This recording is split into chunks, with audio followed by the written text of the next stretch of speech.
Zee 24 तास एक पाऊल पुढे। गोदावरीच्या काठावरील पूररेषेत होणाऱ्या अतिक्रमित बांधकामाबाबत आढावा घेण्याचे आदेश देण्यात आले आहेत। जलसंपदा मंत्री सुनील तटकरे यांनी हे आदेश दिले। गोदा तीरावरील अतिक्रमणाच्या समस्येबाबत झी मीडियाने आवाज उठवला होता, त्यानंतर राज्य सरकारला जाग आली।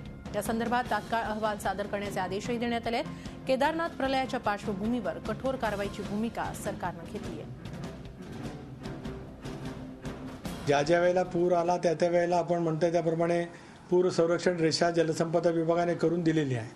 परंतु पूर संरक्षण रेषेमध्ये येणारी बांधकामं किंवा करायची बांधकामं आता या संदर्भामध्ये जिल्हाधिकाऱ्यांच्या मार्फत किंवा महापालिका ज्या काय स्थानिक स्वराज्य संस्था जे कोण परवानगी देत असतील त्यांनी त्या पूर संरक्षण रेषेची अंमल हे करून परवानगी दिली पाहिजे। तर मग पर्यावरणाचा संतुलन राखण्यासाठी जे काय आपण नियम करत असतो त्याची कठोरपणाने अंमलबजावणी करण्याची आवश्यकता ही नक्की भासते आहे। झी 24 तास एक पाऊल पुढे।